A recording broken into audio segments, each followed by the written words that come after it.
할렐루야. 요즘 광고에 다시 등장하는 멘트가 부자 되세요. 부자 되세요 이런 인사를 들으시면 기분이 어떠신가요? 기분 안 좋으세요? 부자 되면 다 좋잖아요. 지금부터 약 20년 전 1999년에 IMF 사태가 찾아올 때 이 광고가 대박을 쳤었죠. 지금 또 어려워지니까 광고가 다시 등장한다는 생각입니다. 소련 아시죠? 지금은 러시아 연방이라고 하잖아요. 러시아가 소련이었어요. 좀 무서운 나라였죠. 또 동구권에 가면 많은 나라들이 공산주의, 사회주의 국가였어요. 근데 다 해체되고 지금은 지구상에 북한, 큐바 정도 그렇게만 남아있죠. 그때만 해도 냉전 시대라고 해서 세계는 이데올로기의 문제, 사상의 문제로 늘 대립했습니다. 그런 것 같지만 핵심은 이런 거죠. 우리 인간이 이룰 수 있는 이상적인 사회는 가장 최선의 그런 국가의 모습은 어떤 것인가를 놓고 고민이 많았던 것입니다.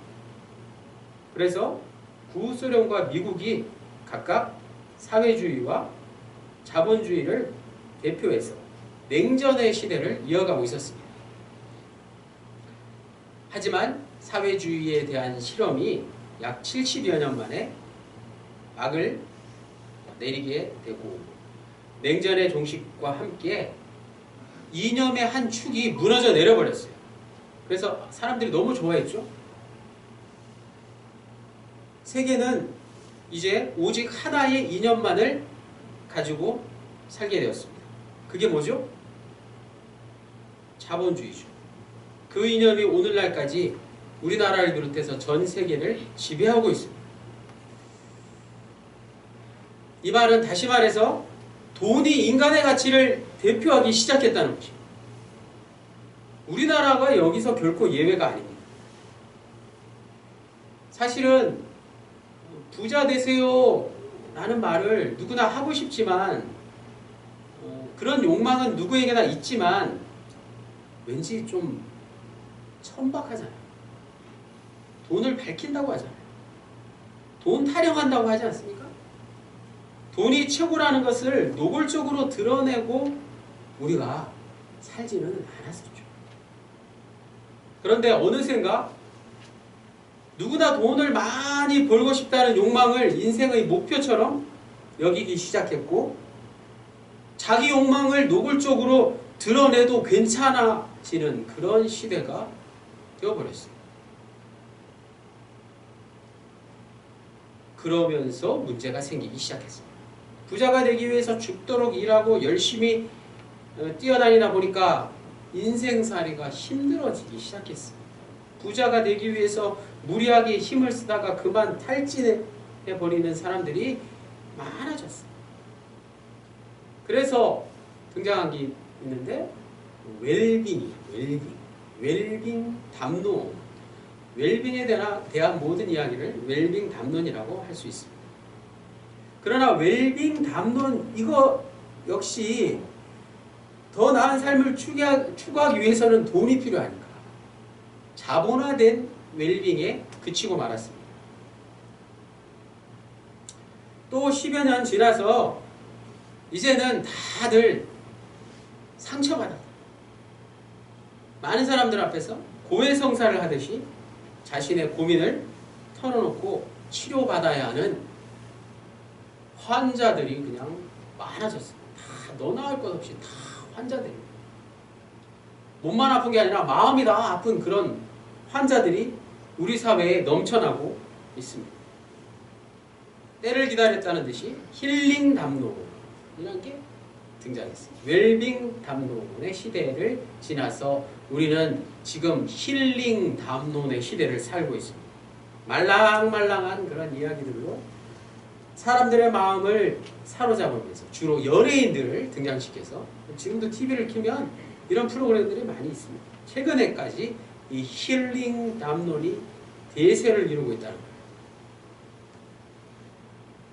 하지만 우리 사회에 힐링 담론이 등장하면서부터 현대인들은 조그마한 일에도 엄살을 피우기 시작해요.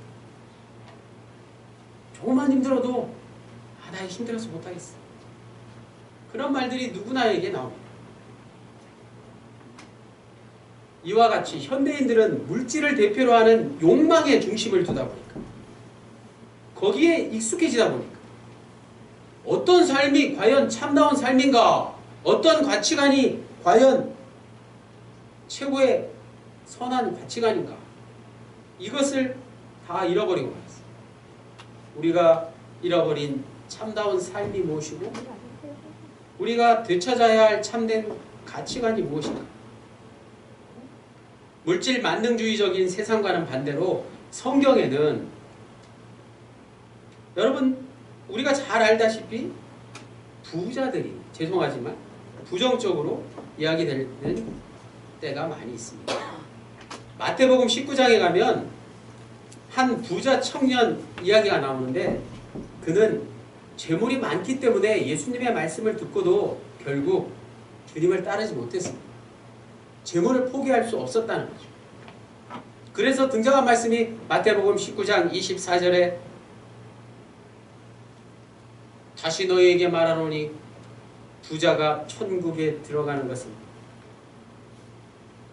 낙타가 바늘기로 들어가는 것이 부자가 하나님에 들어가는 것보다 쉬우니라. 이 말씀이 그 부자 청년 이야기의 결론입니다. 다시 말해서 부자가 하나님의 나라에 들어가는 것은 거의 불가능하다는 비유의 말씀입니다. 오늘 말씀의 시작과 함께 드리는 질문이죠. 예수님은 과연 부자를 싫어하시기 때문에 이런 말씀을 하신 걸까요? 가난한 사람 예수님은 좋아하시는 걸까요? 자, 이 질문에 대한 답을 오늘 본문을 통해서 함께 찾아볼 수 있기를 원합니다. 누가복음 4장 18절에서 19절 말씀, 오늘 본문에서 가장 핵심이 되는 말씀이죠.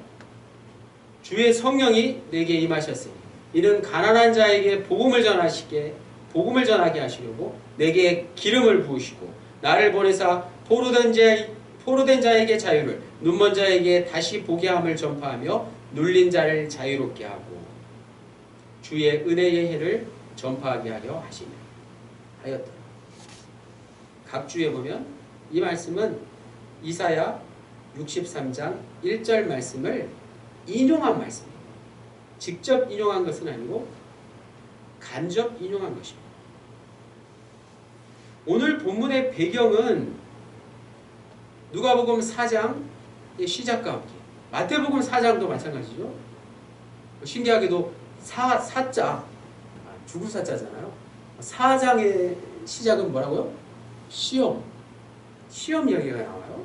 오늘 주보를 보니까 주연절 3번 교동문이 123번이더라고요. 오늘 1월 23일이잖아요. 숫자에 아주 묘한 그런 제가 일치를 한번 느껴보았습니다. 자, 어쨌든 세례 요한에게 물세례를 받으신 예수님께서 광야로 가셔서 40일 동안 지내시다가 마귀에게 3가지 시험을 당하신 후에 이제 공생애를 시작하시는 그런 장면. 본격적인 공생애가 시작되어서 여러 회당을 두루 다니시면서 말씀을 전하셨는데 사람들이 예수님의 권위에 놀라고 또 예수님을 칭송하기 시작했습니다. 그러다가 고향인 나사렛에 오셔서 회당에서 오늘 말씀을 전하고 계십니다. 마치 이런 장면이죠. 고향 사람들 앞에서 예수님의 소명, 자신의 소명을 분명하게 밝히고 나는 이제 어떤 일을 하러 저 세상으로 갈 것이다. 파송식을 거행하는 그런 장면이라고도 할 수 있겠습니다. 예수님의 설교는 매우 단순하고 강력했죠. 예수님의 설교는 본문을 그냥 읽고 그 말씀을 해석하는 설교였어요. 강의 설교라고 할 수 있죠. 담임사관도 설교자로서 예수님처럼 설교를 하고 싶습니다. 본문의 표현대로 회당에 보관 중인 두루마리를 펼치시고 각주에 나와 있는 이사야 61장 1절에서 2절을 그대로 읽으시거나 다름없습니다. 다 같이 구약 이사야 61장 1절에서 2절을 직접 찾아보겠습니다. 1042페이지. 이사야 61장 1절로 2절을 제가 읽겠습니다. 주 여호와의 영이 내게 내리셨으니 이는 여호와께서 내게 기름을 부으사 가난한 자에게 아름다운 소식을 전하게 하려 하시며 나를 보내사 마음이 상한 자를 고치고 포로된 자에게 자유를 갇힌 자에게 노임을 선포하며 여호와의 은혜의 해와 우리 하나님의 보복의 날을 선포하여 모든 슬픈 자를 위로하되. 이 말씀에서 오늘 본문 말씀이 나왔습니다. 또 이사야 58장 6절 말씀도 간접적으로 합쳐서 인용하셨습니다. 이사야 58장 6절 한 두 장 앞으로 앞에 있습니다. 내가 기뻐하는 금식은 흉악의 결박을 풀어주며 멍에의 줄을 끌어주며 압제당하는 자를 자유하게 하며 모든 멍에를 꺾는 것이 아니겠느냐. 이 두 말씀, 이사야 선지자의 두 말씀을 인용해서 오늘 누가복음 4장 18절, 19절 말씀을 나사렛 회당에서 설교하셨습니다. 그런데 더 중요한 게 있죠. 가장 중요한 것은 오늘 본문 누가복음 4장 21절에 제가 가진 성경에는 빨간색으로 표기되어 있습니다. 이 글이 오늘 너희 귀에 응하였느니라. 이 글이 오늘 너희 귀에 응하였느니라. 예수님의 이 말씀이 예수님의 설교의 결론이자 이사야 선지자의 말씀을 제대로 해석하신 것입니다. 이 글이 너희 귀에 응하였느니라. 무슨 뜻입니까? 이사야 선지자가 예언한 자가 바로 누구라고요? 너희들 눈앞에 보이는 나라. 그 뜻이죠. 너희들의 눈앞에 서 있는 내가 바로 이사야 선지자가 예언한 그 메시아다 하는 말씀. 이 놀라운 이 설교의 결론 아니겠습니까? 너희들이 눈앞에 서 있는 내가 바로 이사야 선지자가 예언한 바로 그 메시아다. 이보다 더 확실한 설교 결론은 세상에 없을 것입니다. 이사야 선지자의 말씀이 오늘 너희 귀에 응답되었다는 것은 너희가 지금 보는 이가 바로 메시아이고 너희가 듣는 말씀이 복음이다. 더 중요한 사실, 이사야 선지자의 소명이 곧 예수님의 소명이다 는 것이죠. 바벨론 포로기에 이사야 선지자가 여호와 하나님께 받은 소명은 곧 예수님이 지금 성령으로 받은 소명과 다를 바가 없다라는 뜻입니다. 여기서 한 가지 더 나아가서 오래전에 이사야 선지자와 오늘 본문의 예수님과 앞으로 예수님의 말씀을 듣는 이들의 소명은 모두가 동시에 일치한다 라는 뜻이죠. 이사야 선지자와 예수님과 오늘 우리의 소명이 동일하다.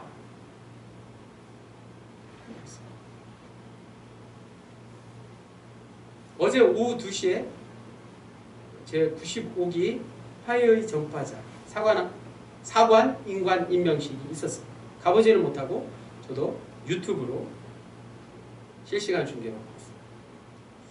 말씀을 준비하면서 오늘 본문의 상황과 정말 너무 비슷하다는 그런 느낌이 들었습니다. 너무 감동적인 시간이었습니다.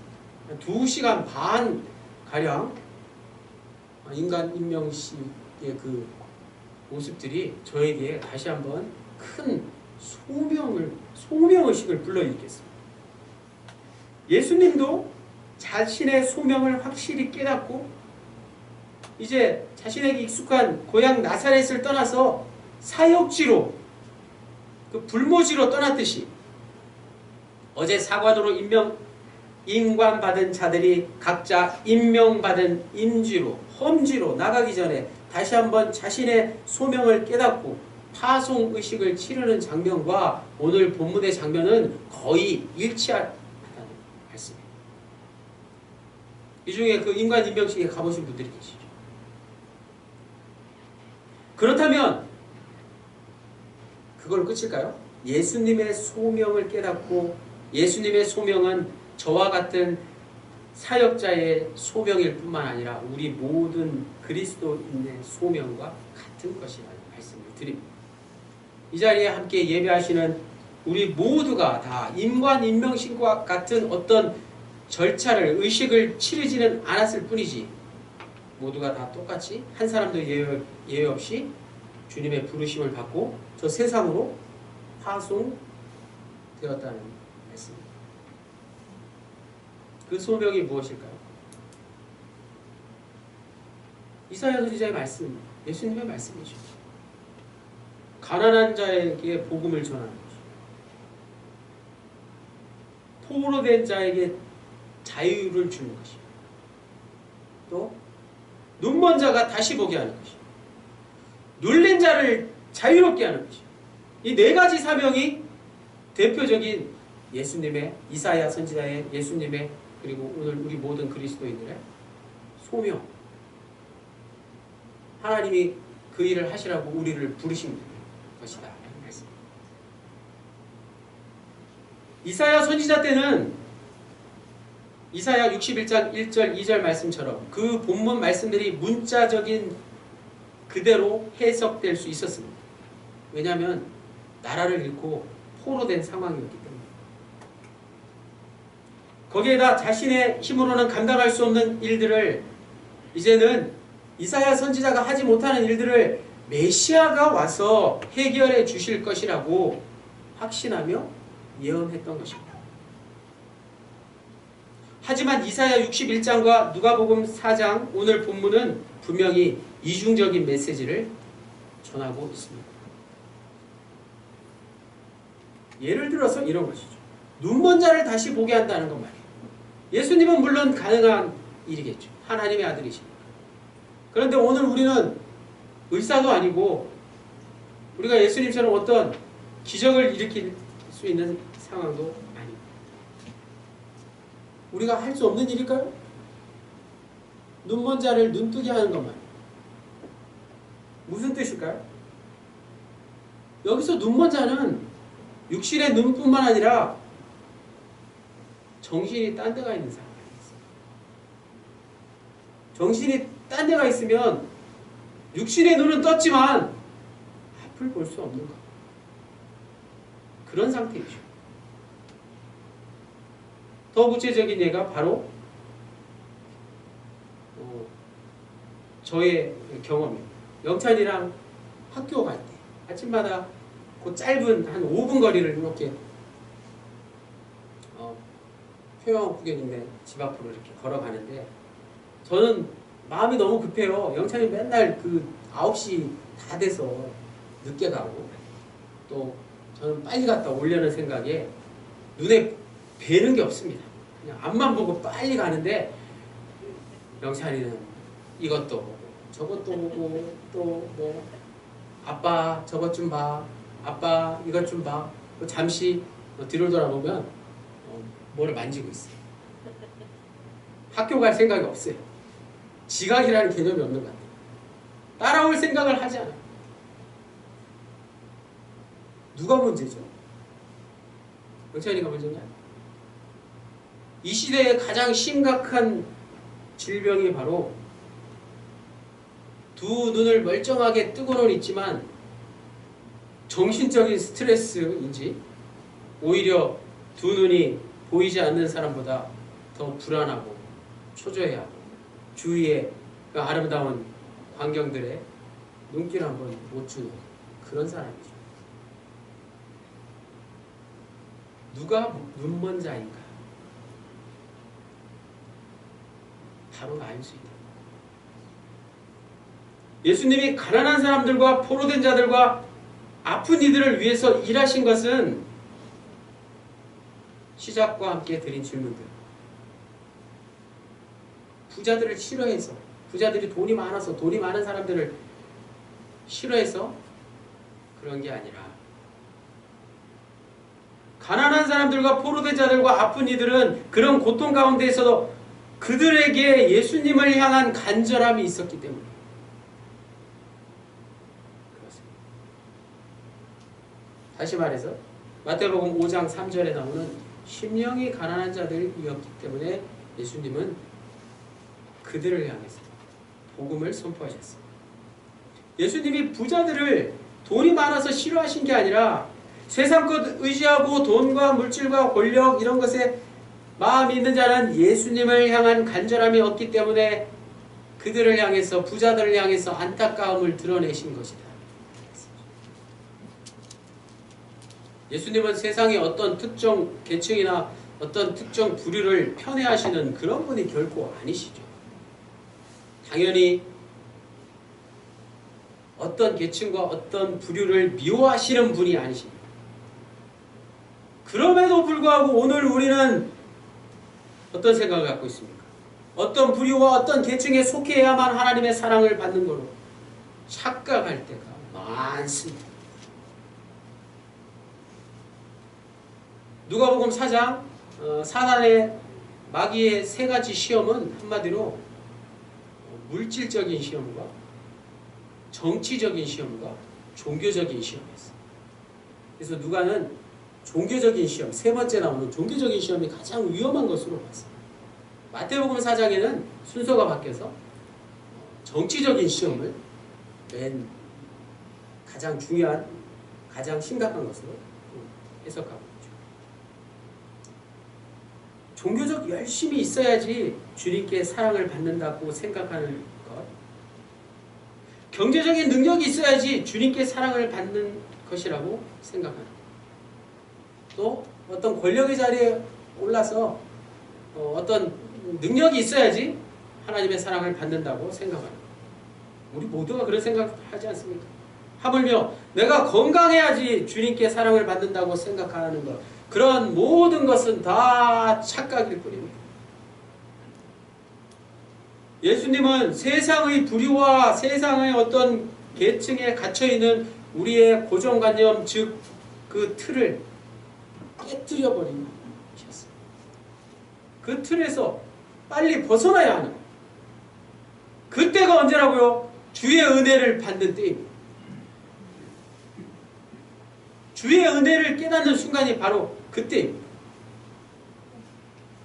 오늘 본문 다음에 예수님의 고향 사람들이 예수님의 말씀에 은혜를 받았을까요? 아니요. 저 사람이 요셉의 아들이다 라는 것을 알고는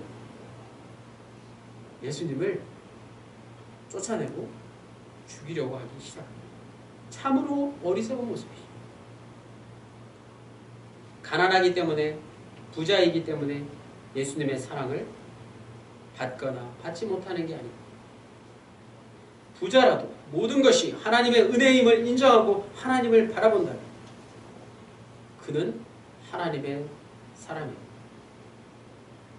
가난해도 자신의 신세를 원망하거나 자신의 신세를 원망하고 도둑질을 일삼는다면 하나님의 사람이 될 수 없습니다. 세상의 어떠한 자리나 어떤 위치에서도 예수님의 사랑을 바라고 인정함으로 그 은혜를 누리는 자가 바로 예수님이 원하시는, 예수님이 찾으시는 그 사람입니다. 새해를 맞이해서 어떤 계획들을 세우셨나요? 혹시 삶의 목표를 수정하신다거나 새롭게 정하신 게 있습니까? 고린도전서 7장 22절에 주 안에서 부르심을 받은 자는 종이라도 주께 속한 자유인이요. 또 그와 같이 자유인으로 있을 때에 부르심을 받은 자는 그리스도의 종이니라. 사도 바울은 이렇게 고백했습니다. 유명한 독일의 신학자 보네포는 이렇게 말씀하고 있습니다.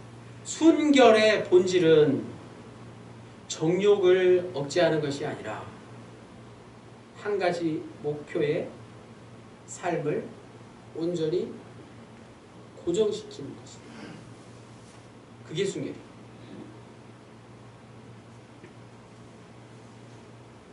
중요한 건 내가 나이가 많든 나이가 적든 내가 결혼을 했든 결혼을 안 했든 내가 사관이든 하사관이든 아무것도 아니든 이런 게 아닙니다. 가장 중요한 게 무엇입니까? 그리스도인의 삶에서 가장 중요한 건 그건 내가 받은 하나님의 소명을 분명히 기억하고 있는 것입니다. 그러므로 2022년 올 한 해가 바로 무슨 해라고요? 주의 은혜의 해입니다. 주의 은혜를 깨닫는 순간들이 올 한 해 많아졌으면 좋겠습니다. 올해부터 시작했으면 좋겠습니다. 주의 은혜의 해가 저와 여러분에게 활짝 밝았습니다. 또 다음 주면 또 새해가 또 밝아와요. 문자적으로 주의 은혜의 해는 이스라엘 백성들이 지키는 희년을 의미하죠. 그죠? 안식일이 주일이잖아요. 7일째가 되는 날이 안식일이고 안식일이 안식년이 되고 안식년이 또 7번 지나서 50년째가 되는 날, 49년이 지나고 50년째가 되는 날은 바로 신년을 맞이해서 경작하던 토지들을 땅을 다 쉬게 하고 빚진 자가 탕감을 받고 노예가 해방되는 그런 일들을 이스라엘에서는 지금도 행하고 있습니다. 가축들도 다 풀어줍니다.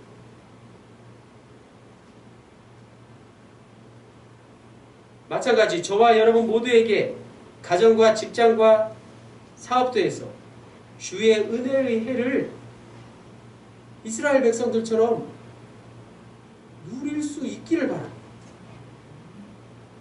과감한 결단이 있어야겠죠.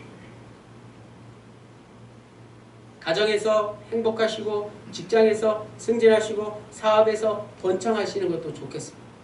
하지만 반드시 놓치지 말아야 할 것이 있으니 그것은 바로 주의 은혜를 사모하는 간절함. 주의 은혜를 사모하는 간절함이 나에게 있는가? 이사야 선지자의 소명과 예수님의 소명이 곧 우리 모두의 소명인 줄을 깨닫고 그 부르심에 다시 한번 확실히 응답하는 올 한 해 2022년이 되시기를 우리 모두가 되시기를 주님의 이름으로 간절히 축원합니다. 기도드리시겠습니다. 주님, 2022년 올 한 해가 주의 은혜가 풍성한 때가 될 수 있기를 간절히 빌고 원합니다. 합동경배의 모든 사역이 복음을 전파하고 은혜를 나누는 일이 될 수 있게 해주십시오. 주의 은혜를 선포하신 예수 그리스도의 이름으로 기도드립니다. 아멘.